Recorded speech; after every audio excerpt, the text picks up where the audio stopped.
आशा दिदींचा हृदयविकारांनी मृत्यू झाल्याची दुःखद बातमी संपूर्ण भारतामध्ये आणि महाराष्ट्रामध्ये शोककळा निर्माण करते। एक उच्च कोटीच्या गायिका, लोकप्रिय गायिका, विविध भाषेमध्ये सुद्धा गायत असताना मराठीची आस आणि मराठीची कास न सोडणारी, मराठी माणसांना लुभावणारी, त्याबरोबरच हिंदीमध्ये सुद्धा देशभरामध्ये स्वतःची लोकप्रियता निर्माण करणारी अशी एक उत्तम गायिका, लोकप्रिय गायिका भारत देशाने गमावली आहे।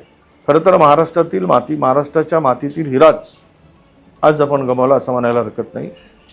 या लोकप्रिय गायिकेच्या जाण्याने प्रचंड मोठी हानी या संगीत क्षेत्रातील, गायका क्षेत्रातील झालेली आहे। एक तर आशा दिदी आणि लता दिदींची तुलना व्हायची त्यावेळेस नक्कीच त्यामध्ये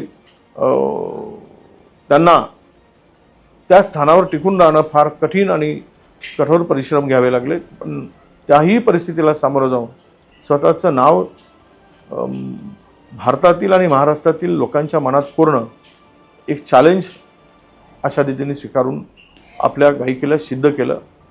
अशा लोकप्रिय गायकांनी जाण्याने प्रचंड मोठी हानी झाल्याचं मी समजतो।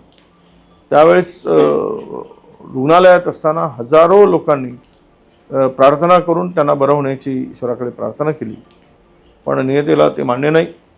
अशा लोकप्रिय गायिकेला आपण मुकलो आहोत, आपण गमावलं आहे। म्हणून मी माझ्या कुटुंबातर्फे, माझ्या पक्षातर्फे, विधिमंडळ काँग्रेस पक्षाचा नेता म्हणून मी त्यांना भावपूर्ण श्रद्धांजली अर्पण करतोय।